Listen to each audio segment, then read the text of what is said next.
ನಮಸ್ಕಾರ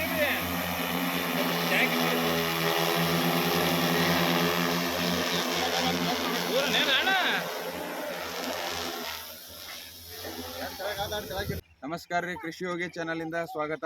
ಇವತ್ತು ನಾವು ಗಣಿಯಾರ್ ಗ್ರಾಮದಲ್ಲಿದ್ದೀವಿ, ಸಿಂದಗಿ ತಾಲೂಕು, ಬಿಜಾಪುರ ಜಿಲ್ಲೆಯಲ್ಲಿ. ಇವತ್ತು ನಮ್ಮ ನಿತಿನ್ ನನ್ಶೆಟ್ಟಿ ಅಂತ ಹೊಲದಲ್ಲಿ ಬಂದಿದ್ದೀವಿ. ಈಗ ಕಬ್ಬಿನ ಬೆಳೆದಲ್ಲಿ ಡ್ರೋನ್ ಸ್ಪ್ರೇ ಯಾವ ರೀತಿ ಮಾಡ್ತಾರೆ ಅಂತ ನೋಡ್ಬೋದು. ಇಲ್ಲಿ ಈಗ ಡ್ರೋನ್ ಸ್ಪ್ರೇ ನಡೀತಾ ಇದೆ ಹಿಂದ್ಗಡೆ.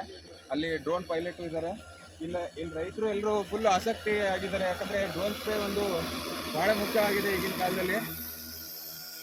ಈಗ ನೇರವಾಗಿ ನಾವು ರೈತರ ಜೊತೆ ಮಾತಾಡೋಣ. ಅವ್ರಿಗೆ ಡ್ರೋನ್ ಸ್ಪ್ರೇಯಿಂದ ಏನೇನು ಲಾಭ ಇದೆ ಅಂದರೆ, ನಮ್ಮ ಕೃಷಿಯಲ್ಲಿ ಲೇಬರಿಂದ ಹೊಡಿತೀವಿ ನಾವು ಸ್ಪ್ರೇಗಳು, ಆಳುಗಳಿಂದ ಏನು ಸ್ಪ್ರೇ ಮಾಡ್ತೀವಿ ಅದನ್ನ ನಾವು ಡ್ರೋನಿಂದ ರಿಪ್ಲೇಸ್ ಮಾಡಿದರೆ ಡ್ರೋನಿಂದ ನಮಗೆ ಏನೇನು ಲಾಭ ಇದೆ ಅಂತ ನೋಡೋಣ.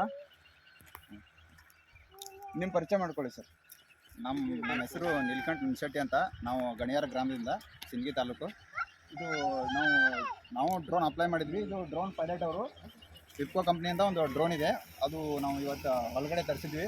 ಇದರಿಂದ ಏನು ಯೂಸ್ ಅಂದ್ರೆ ಮಿನಿಮಮ್ ಕಾಸ್ಟ್ ಮ್ಯಾಕ್ಸಿಮಮ್ ಪ್ರಾಫಿಟ್ ಅನ್ನ. ಹೌದು ಸರ್. ಈಗ ಒಂದು ಡ್ರೋನ್ ನೀವು ಸ್ಪ್ರೇ ಮಾಡ್ಬೇಕು 1 ಎಕರೆಗೆ ಅಂದ್ರೆ ಎಷ್ಟು ಲೀಟರ್ ನೀರು ಯೂಸ್ ಆಗ್ತದೆ? ಇದು 10 to 12 ಲೀಟರ್ಸ್ ನೀರು ಹೋಗುತ್ತೆ. ಬರೀ 12 ಲೀಟರ್ ನೀರು ಏನಿದೆಲ್ಲ 1 ಎಕರೆಗೆ ನಿಮಗೆ ಸ್ಪ್ರೇ ಮಾಡ್ಕೋಬೋದು. ಅಂದರೆ ನಾರ್ಮಲ್ ಆಗಿ ನಾವು ಒಂದು ಎಕರೆಗೆ ಸ್ಪ್ರೇ ಮಾಡ್ಕೋಬೇಕಂದ್ರೆ 200 ಲೀಟರ್ ನೀರು ಬೇಕಾಗುತ್ತೆ. 200 ಲೀಟರ್ ನೀರು ಬೇಕು. ಅಂದರೆ 10 ಪಂಪ್ ಏನಂದರೆ ನಾವು 10 ಕ್ಯಾನ್ ಹೊಡಿತೀವಲ್ಲ, ಅದಕ್ಕೆ 200 ಲೀಟರ್ ನೀರು ಬೇಕಾಗುತ್ತೆ. ಆದರೆ ಡ್ರೋನಲ್ಲಿ ನಮಗೆ ಬರೀ 12 ಲೀಟರ್ ನೀರಲ್ಲಿ 1 ಎಕರೆ ಕಡಿಮೆ, ಅಂದರೆ 1 ಎಕರೆ ಕವರ್ ಮಾಡ್ಬೋದು. ಅಂದರೆ ನಮಗೆ 190 ಲೀಟರ್ ನೀರು ನಾವು ಸೇವ್ ಮಾಡ್ಬೋದು. ಅದಕ್ಕಾಗಿ 40% ಕೆಮಿಕಲ್ ಸೇವ್ ಮಾಡ್ಬೋದು. ಕೆಮಿಕಲ್ ಏನಿದೆಲ್ಲ ನಾವು ಜಾಸ್ತಿ ಕೆಮಿಕಲ್ ಯೂಸ್ ಮಾಡ್ತಿರ್ತೀವಿ, ಆದರೆ ಈ ಡ್ರೋನ್ ಸ್ಪ್ರೇಯಿಂದ ನಮಗೆ ಕೆಮಿಕಲ್ ಕ್ವಾಂಟಿಟಿ ಏನಿದೆಲ್ಲ ಅಂದರೆ 30 to 40% ಕಡಿಮೆ ಯೂಸ್ ಮಾಡಬೇಕು. ಅಂದರೆ ಅಷ್ಟು ನಾವು ಸೇವ್ ಮಾಡ್ಬೋದು. ಇದರಿಂದ ಲೇಬರ್ ಕಾಸ್ಟ್ ಉಳಿಯುತ್ತೆ, ಮತ್ತು ಕೆಮಿಕಲ್ ಉಳಿಯುತ್ತೆ ಮೇನ್ ಆಗಿ. ಮತ್ತು ಸ್ವಲ್ಪ ಅಂದರೆ ಇವಾಗ ಡ್ರಾಪ್ಲೆಟ್ಸ್ ಭಾಳ ಸಣ್ಣ ಅದಾವ, ಎಫಿಷಿಯನ್ಸಿಯಾಗಿ ಕ್ರಾಪ್ ಯೂಸ್ ಮಾಡ್ಕೋತೈತಿ. ಪ್ರತಿಯೊಂದು ಡ್ರಾಪ್ಲೆಟ್ ಸೈಜ್ ಏನಿದೆಲ್ಲ ಅಂದರೆ ಕಂಪೇರ್ ಮಾಡಿದರೆ ಡ್ರಾಪ್ಲೆಟ್ ಸೈಜ್ ಜಾಸ್ತಿ ಇದ್ರೆ ಜಾರ್ ಹೋತಂದ್ರೆ ಕೆಮಿಕಲ್ ಯೂಸ್ ಆಗಲ್ಲ. ಇದು ಪ್ರತಿಯೊಂದು ಡ್ರಾಪ್ಲೆಟ್ಸ್ನ ಪ್ಲಾಂಟಿಗೆ ಹೊಡೆದೈತಿ. ಅಂದ್ರೆ ವಿತ್ ಮಿನಿಮಮ್ ಡ್ರಾಪ್ಲೆಟ್ಸು.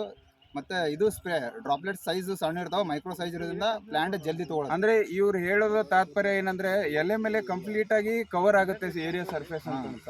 ಅದೇ ನಾವು ಪೆಟ್ರೋಲ್ ಅಥವಾ ಚಾರ್ಜರ್ ಪಂಪಿಂದ ಏನು ಸ್ಪ್ರೇ ಮಾಡ್ತೀವಿ ಅದರಲ್ಲಿ ಡ್ರಾಪ್ಲೆಟ್ ಸೈಜ್ ಏನಿದೆಲ್ಲ ಅಂದರೆ ನೀರಿಂದ ಏನು ಸಣ್ಣ ಡ್ರಾಪ್ಲೆಟ್ ಬರುತ್ತಲ್ಲ, ಅದು ತುಂಬ ದೊಡ್ಡದಾಗಿರ್ತದೆ ಕಂಪೇರ್ ಮಾಡಿದೆ. ಅಂದರೆ ಯಾವಾಗ ನಾವು ಮೈಕ್ರೋಸ್ಕೋಪಲ್ಲಿ ನೋಡ್ತೀವಿ ಅದರ ಡ್ರಾಪ್ಲೆಟ್ ಸೈಜ್ ತುಂಬ ದೊಡ್ಡದಾಗಿರ್ತದೆ. ಆದರೆ ಡ್ರೋನ್ ಸ್ಪ್ರೇಯಿಂದ ಏನಿದೆಲ್ಲ ನಮಗೆ 10 ಪಟ್ಟು ಜಾಸ್ತಿ ಡ್ರಾಪ್ಲೆಟ್ ಸೈಜು, ಅಂದರೆ ಅಷ್ಟು ಸಣ್ಣದಿರುತ್ತೆ ಅಂತ ಹೇಳ್ಬೋದು. ಅದರಿಂದ ನಮಗೆ ಏನಿದೆಲ್ಲ ಆಲ್ಮೋಸ್ಟ್ ಎಲ್ಲ ಕಡೆ ಎಲ್ಲ ಗಿಡಕ್ಕೂ ನೀಟಾಗಿ ಸ್ಪ್ರೇ ಮಾಡಿಕೊಂಡು ಇದರ ಲಾಭವನ್ನು ಪಡಿಬೋದು ಅಂತ ಹೇಳ್ಬೋದು.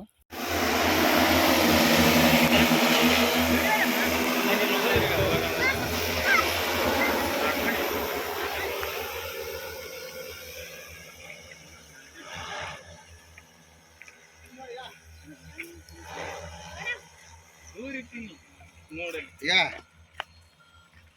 ಹನಿಗಳು ಎಲ್ಲ ಹನಿನೇ ನೋಡಿ, ಮೊಬೈಲ್ ಮ್ಯಾಗೆ ಸಣ್ಣ ಇಲ್ಲಾರ್ದಂಗೆ ಕೊಡಲ್ಲ. ಎಣ್ಣೆ ನೋಡವ ಎಲ್ಲ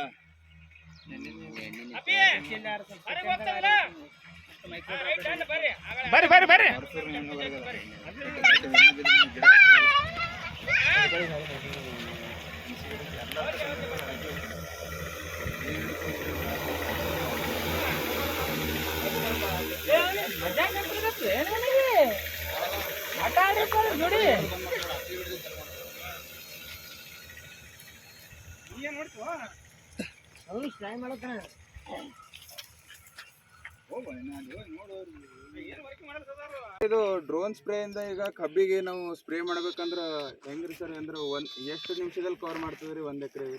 ಇದು ಇನ್ನಾಗೆ ಜಸ್ಟ್ ಸ್ಪ್ರೇ ಮಾಡಿದಿರಿ ನಾವು. ಎಷ್ಟು ಎಕರೆ ಸ್ಪ್ರೇ ಮಾಡಿರಿ ಸರ್? ಈಗ ನಾವು ಒಂದು 5 ಎಕರೆ ಸ್ಪ್ರೇ ಮಾಡಿವ್ರಿ. ಆ ಕಡೆ ಕ್ಯಾಮ್ರಾ ತಗೋರಿ ಸರ್, ಆ ಕಡೆ. ಇದು ಪೂರ್ತಿ ಏನಿದೆಲ್ಲ 5 ಎಕರೆ ಸ್ಪ್ರೇ ಮಾಡಿದಾರೆ ಅವರು.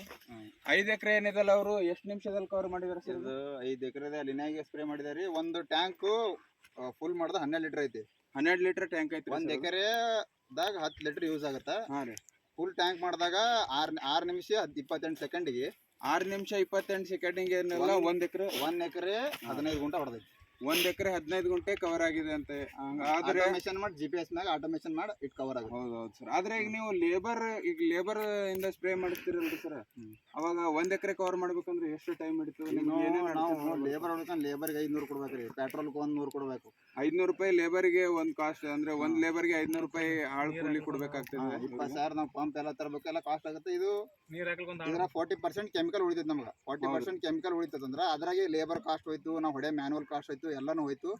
ನಮ್ಗೆ ದುಡ್ಡು ಉಳಿತಾವ 100-200 ರೂಪಾಯಿ. ಅಂದ್ರೆ ರೈತರಿಗೆ ತುಂಬಾ ಅನುಕೂಲವಾದ ಒಂದು ಟೆಕ್ನಾಲಜಿ ಅಂತ ಹೇಳ್ಬೋದು ಈಗಿನ ಕಾಲದಲ್ಲಿ. ಯಾಕಂದ್ರೆ ಈಗಿನ ಸಮಯದಲ್ಲಿ ನಮ್ಗೆ ಒಂದು ಆಳ್ ಸಿಗೋದೇ ಒಂದು ದೊಡ್ಡ ಸಮಸ್ಯೆ ಆಗಿದೆ. ಎಲ್ಲಾ ಬೆಳೆಗಳು, ಯಾವುದೇ ತರಕಾರಿ ಬೆಳೆಗಳು ಮಾಡ್ತೀವಿ, ಅದ್ರಾಗ ಆಳ್ ಸಿಗಲ್ಲ ನಮ್ಗೆ. ಈಗ ಬ್ಲಾಕ್ ಸಾಯಿಲ್ ಅಂತ ಬರೈತಲ್ರಿ, ಹಾ ರೀ, ಅದ್ರ ಮಳಿ ಐತಂದ್ರೆ ಇಟ್ಟು ಕಾಲ್ ಸಿಗೋದಾರ. ಹೌದು ರೀ. ಮಳೆಗಾಲದಲ್ಲಿ ಈ ಕೆಲವೊಬ್ರು ಈಗ ಗುಲ್ಬರ್ಗ ಸೈಡ್ ಐತೆಲ್ಲ ಫುಲ್ ತೊಗರಿ ಬೆಳಿತಾರ. ಅಲ್ಲಿ ತೊಗರಿದಾಗ ಇದು ಹೋಗಲ್ಲ, ಅಲ್ಲಿ ತೊಗರಿದಾಗ ಮತ್ತೆ ಮ್ಯಾನುವಲ್ ಸ್ಪ್ರೇ ಮಾಡಕ್ ಬರೋದಿಲ್ಲ. ಅಂತರದ ಡ್ರೋನ್ ಭಾಳ ಯೂಸ್ ಆಗುತ್ತೆ. ಅಂದ್ರೆ ತೊಗರಿದಲ್ಲಿ ನೀವು ಸ್ಪ್ರೇ ಮಾಡ್ಸಿರಲ್ಲ ಸರ್, ನಿಮ್ಮ ಅನುಭವ ಏನ್ ಅನ್ಸಿತ್ತು ತೊಗರಿಯಾಗ? ಸರ್ ಅನುಭವ ಅನ್ಲಿಕ್ಕೆ ಏನಿಲ್ಲ ಇವತ್ತು ನಾವು ಆಳುಗಳ ಮುಖಾಂತರ ಸ್ಪ್ರೇ ಮಾಡ್ಲಿಕ್ಕೆ ಹೋದಾಗ ಕಾಸ್ಟ್ ಜಾಸ್ತಿ ಆಗುತ್ತೆ, ಒಂದು ಟೈಮ್ ಜಾಸ್ತಿ ಆಗುತ್ತೆ. ಇವತ್ತು ವೈಜ್ಞಾನಿಕವಾಗಿ ನಾವು ಔಷಧಿಗಳನ್ನ ಸ್ಪ್ರೇ ಮಾಡಬೇಕಾದ್ರೆ ಮಿನಿಮಮ್ ಒಂದು ಟೈಮ್ ಅಂತ ಹೇಳ್ತಾರೆ. ಬೆಳಗ್ಗೆ ನಾವು 6 ಗಂಟೆಗೆ ಸ್ಟಾರ್ಟ್ ಮಾಡಿದ್ರೆ 10 ಗಂಟೆವರೆಗೂ ಔಷಧಿ ಹೊಡಿಬೇಕು. ನಂತರ ಸಾಯಂಕಾಲ 5 ಗಂಟೆಗೆ ಸ್ಟಾರ್ಟ್ ಮಾಡಿದ್ರೆ 7 ಗಂಟೆವರೆಗೂ ಔಷಧಿ ಹೊಡಿಬೇಕು ಅಂತ ವೈಜ್ಞಾನಿಕವಾಗಿ ಕೆಲವೊಂದಿಷ್ಟು ಔಷಧಿ ಕಂಪನಿಗಳು ರೈತರಿಗೆ ಹೇಳ್ತಾರೆ. ಬಟ್ ನಾವು ಇವಾಗ ಏನ್ ಮಾಡ್ತೀವಿ ಅಂದ್ರೆ, ಇವತ್ತು ಒಬ್ಬ ದೊಡ್ಡ ರೈತ ಇರ್ತಾನೆ, 60ರಿಂದ 50 ಎಕರೆ ಜಮೀನ್ ಇದ್ದಾಗ 1 ಡೇ ಪೂರ್ತಿ ಔಷಧಿ ಹೊಡಿಬೇಕಾದಾಗ ಕಂಪ್ಲೀಟ್ ನಾವು ಬಳಸುವಂಥ ಕೆಮಿಕಲ್ ಆಗಿರ್ಬೋದು, ಯಾವುದೇ ಒಂದು ಟಾನಿಕ್ ಆಗಿರ್ಬೋದು, ಯಾವುದೇ ಔಷಧಿ ಆಗಿರ್ಬೋದು, ನಾವು ಹೊಡೆದ ಒಂದು ಕರೆಕ್ಟ್ ಟೈಮಿಗೆ ಯಾವುದೇ ಒಂದು ಕೀಟ ಆಗಿರ್ಬೋದು, ಕೀಡೆ ಆಗಿರ್ಬೋದು, ಅವು ಕರೆಕ್ಟಾಗಿ ಸಾಯಲ್ಲ. ಬಟ್ ನಾವು ಅದೇ ಡ್ರೋನ್ ಮುಖಾಂತರ ಸ್ಪ್ರೇ ಮಾಡಿದಾಗ ಕೆಮಿಕಲ್ ಅನ್ನುವಂಥದ್ದು ಸ್ವಲ್ಪ ಎಫೆಕ್ಟಿವ್ ಆಗಿರುತ್ತಾ. ಕಂಪ್ಲೀಟ್ ಆಗಿ ಡ್ರೋನ್ ಮುಖಾಂತರ ಹಾಕಿ ಸ್ಪ್ರೇ ಮಾಡಿದಾಗ ನಾವು ಸಮಯ ಅನ್ನುವಂಥದ್ದು ಬೆಳಗ್ಗೆ 6 ಗಂಟೆಗೆ ಸ್ಟಾರ್ಟ್ ಮಾಡಿದಾಗ 10 ಗಂಟೆ ಒಟ್ಟಿಗೆ ನಾವು ಕಂಪ್ಲೀಟ್ ಸ್ಪ್ರೇಯನ್ನು ಮುಗಿಸ್ತೀವಿ. ಆವಾಗ ಕಂಪ್ಲೀಟ್ ವಿಷ ಅನ್ನುವಂಥದ್ದು ಆ ಎಲೆ ಮೇಲೆ ಬಿದ್ದು, ಆ ಒಂದು ಕೀಟದ ಮೇಲೆ ಬಿದ್ದು ಕಂಪ್ಲೀಟ್ ಕೀಟ ಸಾಯುವ ಚಾನ್ಸಸ್ ಇರುತ್ತೆ. ಮತ್ತೆ ಇಳುವರಿ ಕೂಡ ಒಂದು ಅತ್ಯುನ್ನತ ಗುಣಮಟ್ಟದಲ್ಲಿ ಇಳುವರಿ ಕೂಡ ಬರುತ್ತೆ. ಮತ್ತೆ ಇನ್ನೊಂದು ಏನಪ್ಪಾ ಅಂತಂದ್ರೆ, ಇವತ್ತು ರೈತರು ಕಂಪ್ಲೀಟ್ ಆಗಿ ಅಪ್ಡೇಟ್ ಆಗ್ತಿದಾರ ಟೆಕ್ನಾಲಜಿಗೆ. ಅವರೆಲ್ಲರೂ ರೈತರು ಕೂಡ ಹೊಂದಾಣಿಕೆ ಆಗ್ತಿದಾರ. ಅದಕ್ಕೋಸ್ಕರ ಇದೊಂದು ನ್ಯಾನೋ ಯೂರಿಯಾ ಇಫ್ಕೋ ಕಡೆಯಿಂದ ಇದೊಂದು ಡ್ರೋನ್ ಅನ್ನ ಇವತ್ತು ಕಾಲವರ್ ಕರ್ನಾಟಕ ಡ್ರೋನ್ ಅನ್ನು ಲಾಂಚ್ ಮಾಡಿ ರೈತರಿಗೆ ಅನುಕೂಲ ಆಗೋ ರೀತಿಯಲ್ಲಿ ಒಂದು ಫ್ರೀ ಒಂದು ಅನುಕೂಲ ಅಂದ್ರೆ ಒಂದು 300 ರೂಪಾಯಿ ಕಾಸ್ಟ್ ಅಲ್ಲಿ ಇವತ್ತು 1 ಎಕರೆ ಸ್ಪ್ರೇ ಮಾಡ್ಲಿಕ್ಕೆ ಇವತ್ತು ನ್ಯಾನೋ ಇರೋದರು ಈ ಡ್ರೋನ್ ಅನ್ನ ಕೊಟ್ಟಿದ್ದಾರೆ. ನಾನು ಪೈಲಟ್, ನನ್ನ ಹೆಸರು ಶ್ರೀಶೈಲ್ ಗೆರಡೆ ಅಂತ, ನಮ್ಮೂರು ಇಲ್ಲಿ ಬಿಜಾಪುರ ಜಿಲ್ಲೆ, ಬಿಜಾಪುರ ತಾಲೂಕು, ಜಂಬಿಗೆ ಅಂತ ನಮ್ಮೂರು. Okay, thank you sir. Sir, ಇನ್ನೊಂದು ವಿಷಯ ನಿಮಗೆ ಒಂದು ಕೇಳ್ಬೇಕು ಅನ್ಕೊಂಡಿದ್ದೀನಿ. ಅಂದ್ರೆ ಈ ಡ್ರೋನ್ ಸ್ಪ್ರೇ ಮಾಡ್ತೀವಿ, ಡ್ರೋನ್ ಸ್ಪ್ರೇ ಮಾಡೋದ್ರಿಂದ ನಮಗೆ, ಯಾಕಂದ್ರೆ ನಾವು ಲೇಬರ್ ಇಂದ ಸ್ಪ್ರೇ ಮಾಡಿದ ಅಂದ್ರೆ ಆಳ್ಗಳು ಸ್ಪ್ರೇ ಮಾಡಿದಾಗ ಏನಾಗುತ್ತೆ ಅಂದ್ರೆ, ಎಷ್ಟೋ ಮುಖದ ಮೇಲೆ, ಕಣ್ಣಿಗೆ ಬಹಳಷ್ಟು ಎಫೆಕ್ಟ್ ಆಗ್ತದೆ. ಅಂದ್ರೆ ಅವ್ರದ್ದು ದೇಹದ ಮೇಲೆ ಎಫೆಕ್ಟ್ ಆಗಿ ಅವರಿಗೆ ಅಲ್ಟಿಮೇಟ್ಲಿ ಏನಾಗುತ್ತೆ ಅಂದ್ರೆ ಅವ್ರ ಹೆಲ್ತ್ ಬಹಳ ಪ್ರಾಬ್ಲಮ್ ಆಗ್ತದೆ ಈಗಿನ ಕಾಲದಲ್ಲಿ.